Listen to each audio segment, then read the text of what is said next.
Okay. Hello. So this is Surya Kumar Yadav. And Eric Clapton. Hi, Falling Sweep. You gave us that name, and then we are going forward with it.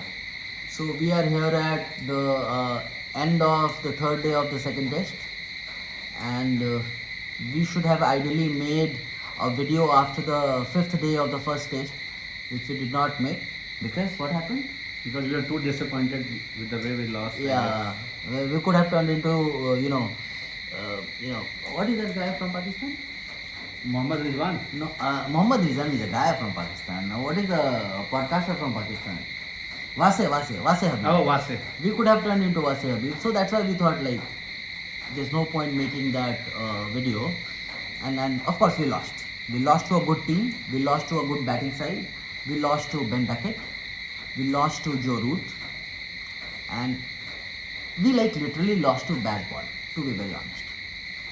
But as we speak, we are on the third day, and I'll give you a quick recap of what happened in like 90 seconds.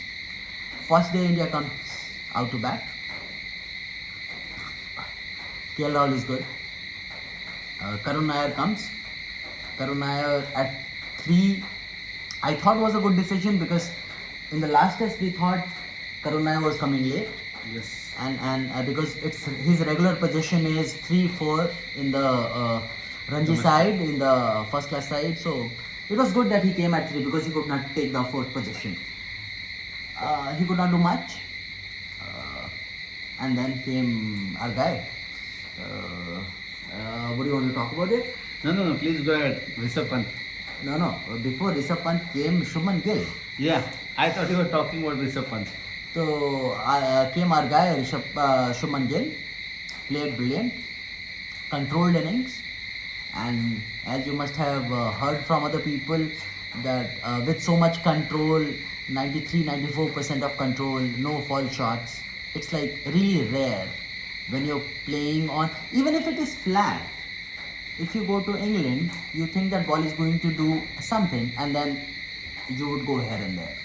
All your preconceived notions about pitch will go, down the drain. Then came Rishabh Pant. Once Rishabh Pant was out, I was like, we will bundle for 250. And we were what? 210 for 5? Yes, something like that. And then came, the most undroppable player in the whole cricket world today, as far as Test is concerned. And I read somewhere Jack Callis said that I was never as good as him. And I don't know what that means. But what that also means is he's good enough. Jadeja did what he does, and it was like what, 200 partnership? Yes. Even more. Then came Washington Sundar, good game, and then we bundled. We bundled for 500 odd. How much? Yeah, 587, something of that sort. England coming to bat, we take quick wickets, and then the day ends. The next morning, I'm having lunch with a friend of mine and his wife who were visiting Bombay, and I'm sitting at this good eatery. We are having a good pomfret, and then I look into the screen, and I'd forgotten that there's a match going on, and it was 85 for 5, and I was like, what happened? Siraj happened. Mohammad Siraj happened, and there's a lot of criticism on Siraj that sometimes he's wavered, but you should not forget that the number of overs which he has bowled in the last couple of years is like horse kind. He bowls like a horse, and he keeps bowling and bowling. And then flat pitch, Jamie Smith, Harry Brook, we had no chance, to be very honest.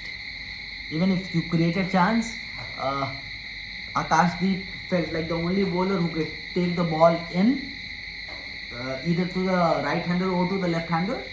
Sometimes to the left, sometimes to the right-hander, he would also take the ball away. He's only true swing bowler. But they scored, and they did really well. Scoring at 7 or 8, even for a stretch of 30 to 40 overs is a lot in Tests. And they played really well, and then they bundled. Akashdeep took a wicket, and then Siraj came in, and then the tail did not wag. India come into bat. I saw Jaiswal bat. I saw KL bat. Jaiswal was good. Jaiswal was whacking tongue. Jaiswal was whacking tongue as if he bowls at 110. To be very honest, if it is a new ball, if it is a test in England, and if it is short, you do not bat like that. You just leave it. Jaiswal got out. We got into a new day, and you saw what happened today. And I would like to you to tell about what happened today. Okay. First of all, I thought you were going to give the summary of the day, not the test. So that's that. And it was more than 90 seconds. Yeah, but so I think today was the best day India had on the tour so far, I guess. Yeah, By far. And before we address that, a couple of things that from last test. A lot of people were kind of like mocking the Team India for losing it that way. But you lost to a brilliant strategy, and this is coming from somebody when we were growing up, we have seen India 20/4 in the morning in the first session. From there to lose like that, it's not so bad, I guess. So people who are saying that couple of players should have been axed or whatever.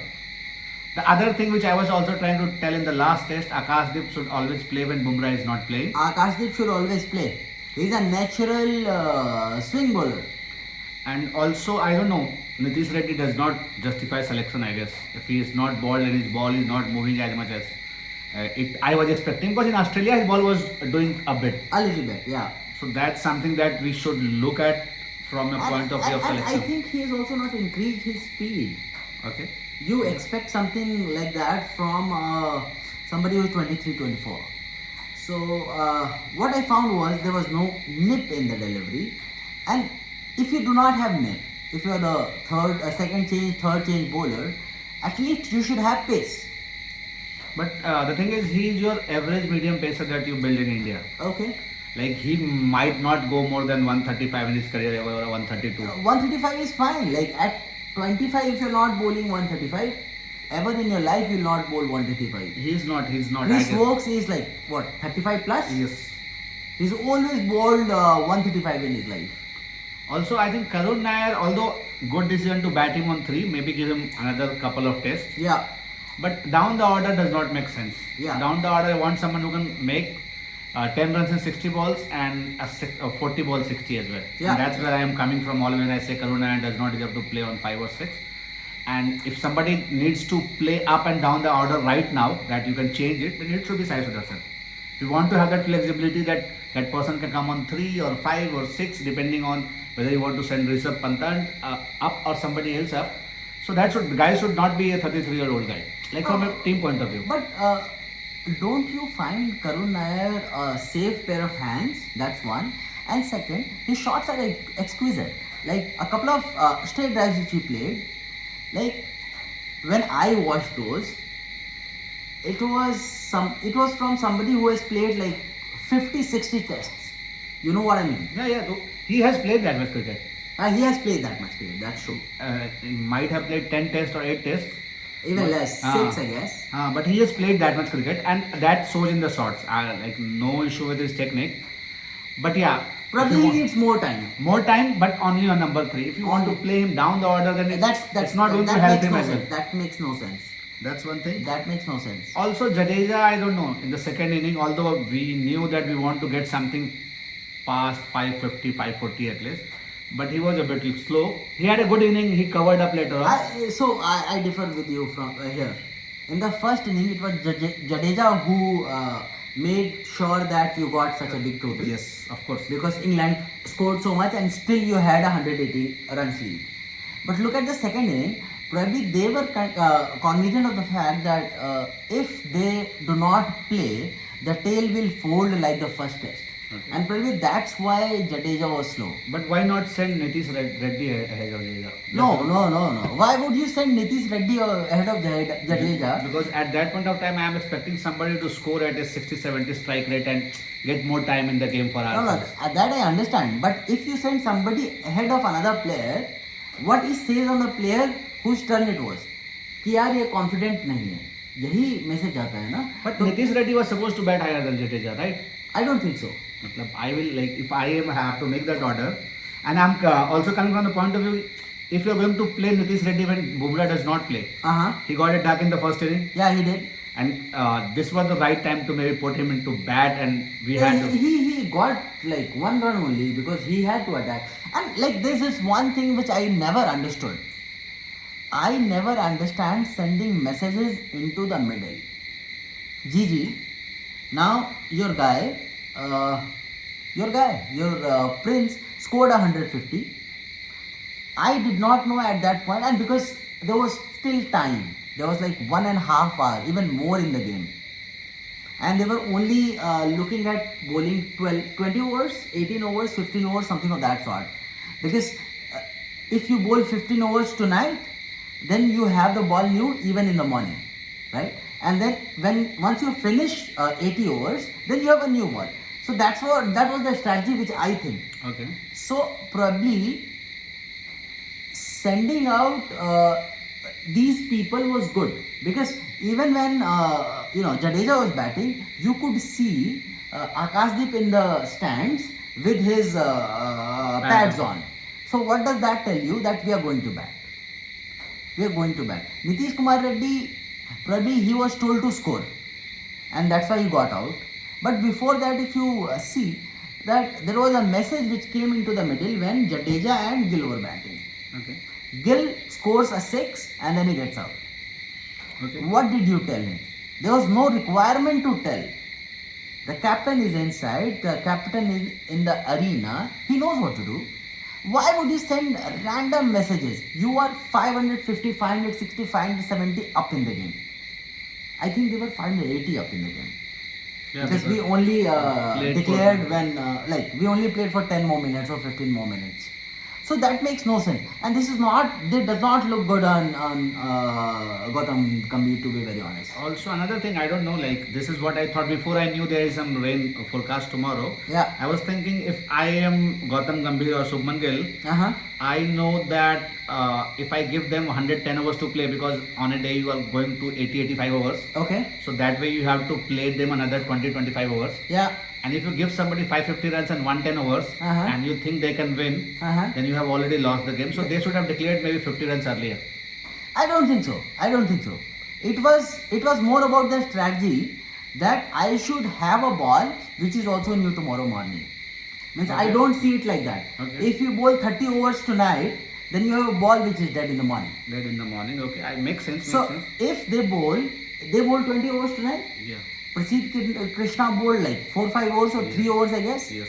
So tomorrow morning when they come out to bowl, it is Mohammad Siraj, and on the other end you have Akashdeep. So you have a set of legs also in the morning, and then if England survive for like 50-60 overs more, then at the end also you have at least a new ball for 20-30 more overs. So that's what I'm looking at. Okay. And I think it was a good result. You got 3 wickets. And it was 3 wickets was good. That's that's aftermath, no? Yeah. But when I was like thinking of when should we declare, I was thinking, okay, maybe I am pretty sure if England, I'm giving them 110 overs and 550 runs, that they have to score 5 trot at 5. That's very difficult to do. No matter how much credit I understand your point. And I agree also.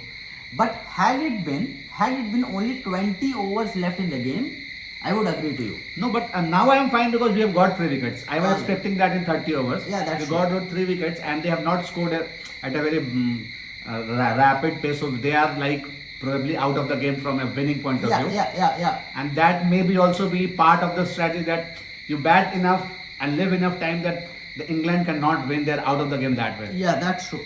And like they do not have Faf and AB de Villiers in their games, right? In their ranks. So I remember a test from 2012. I was in my first year of college, and South Africa were touring Australia, and there was this test wherein Faf scored probably his first century, and they drew the test. They like literally drew the test. So England in their ranks do not have players who can play those many deliveries. So Jamie Smith like when they were batting yesterday, or for that matter, Harry Brook, they are not defensive players by design. So if you look at in English lineup, what are the kind of wicket keepers they've had? They've had like let's go backwards. They have had Johnny Bairstow. They have had our guy Josh Butler. Before that, they've had Matt Pryor. Before that, they've had Alex Stewart. Alex Stewart is solid. Matt Pryor maybe could have had like 5, 6, 10 centuries max. Even in first class, he would have, I don't know, I don't remember this fact, but not more than 20 centuries in first class even, right? And then you have had Josh Butler. Josh Butler played around 50 or 60 tests, could never become a regular. And when Jamie Bairstow retired, and you're like, now here's a guy who's played 100 tests and does not even have an average of, he's less than 40, that I'm sure, but I think his average is much lower. What do you think? 32, I guess 32, 33. I'm not really sure. I'm also just guessing. So, like, okay, that was our take. And I am pretty sure that we are going to book England tomorrow. And I also think that scoring runs is not going to win it for England. More so because whatever baseball you play, you're not going to score 500, 600 runs. Let's park that thought for a while. Saving the wicket will save it for them. But do they have players in the rank who can just go on? And bat for maybe 90 overs. Yeah, and bat time. They cannot bat time. So, here's my take. I think England will be done maybe 2/3 of the afternoon session. What do you think? If there is no rain, I guess 60 overs would be enough. Yeah. Because if they go for a win, which is not going to happen, I think they also understand this now. Yeah, because Harry Brook was saying, give us 450, we'll take a crack. Yes. What crack will you take, bro? I know, like, your prefrontal cortex was not developed until 6 years ago. You can play random shots, you can talk to Nasir Hussain, you can not talk to Athers, you can talk to whoever you want, right? Sky Sports. But will you score 450 runs? You're just delusional. I think it is coming from what they scored last match. But maybe like if he thinks like that, that's okay. But yeah, I don't think tomorrow England is going to win at all. Only thing that can save a draw for England is rain, I guess, if we lose 30 overs or more. Yeah. If less than that, even there is rain and we lose like 5-10 overs intermittent, it's going to help India. Yeah. After every rain start, there is going to be a couple of wickets, and that is how you are going to fold. That's what I think. And while I was watching the game, like this is this one point which I want to make. So probably this is going to be the highlight of Shubman Gill's career. This is the best he will ever play in his life. You don't randomly score 430 runs in a test. That's one. You do not score a daddy double century and a daddy century in the same test. It's more like Adelaide 2015 was the highlight of Virat Kohli. I have never seen him bat better than that. And probably this was this is going to be his best series. And this was the best he will ever bat in his life, right? For a single match, yes, let's hope so. He bats also through the series. Yeah. And Rishabh Pant was Rishabh Pant, by the way. Yes. Rishabh Pant lost his bat twice. One time nothing happened, and second time he also lost his wicket with the bat. But that's fine. That's fine, yeah. Because Shubman Gill was not still flowing at that point of time. Somebody has to come and take. And I think that changed the momentum of game even for Shubman Gill. He realized that we have already made 70-80 runs when I have only made 20 runs. Yeah. So now it's we are already in the safe zone. Now I can only pile on runs and I can take my time. Like they had a clear advantage. Now they control the game completely after Rishabh Pant got out. So I'll tell you something. When Shubman Gill was at 80, he scored 80 in 100 deliveries. He scored 100 in 130 deliveries. And look at the rate at which he has scored after he was past 100. Like you could make a point that why Jadeja was not scoring at that rate and whatever. Probably Jadeja has been given a role. Jadeja plays a role. Whenever I've heard Jadeja over the years, people always say that Jadeja does this, Jadeja does that, Jadeja does this. When you talk to Jadeja, he will say, I will do what the team asked me to do. I will not do what I want to do. Yesterday there was a column in Indian Express which was talking about Jadeja. And like whenever they talk about Jadeja, they'll talk about Teen Tehra century. Anyway, I think this is already going longer. What should we prophesize for tomorrow morning? Tomorrow morning, if there is not much rain, India wins and we are level 1-1. Yeah, Worst case, if it is a draw, India will still have the momentum to the next test. And what I am trying to say is from next test onwards, it is not going to be 500 or 400 runs in innings. It is going to be a little trickier. yeah, And I think we are going to enjoy it better. Like this is a flatter pitch compared to what will happen in next 3 tests. yeah. So yeah, that's And we are going to tell you bye-bye, but don't forget to watch how West Indies are playing Australia in the Caribbean.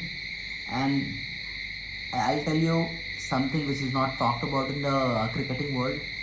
Probably Jadin Seals is the most promising prospect out there in Test cricket today. He strikes at 38-39 and he has played, I think, 15 or 20 tests. He already has 80-90 wickets. Just because he's from West Indies, nobody talks about it. Okay, bye guys. It was good talking to you and we'll try to be regular. Signing off, Surya Kumar Yadav, and Eric Clapton. Eric Clapton and Falling Sweet, we love you. Bye-bye.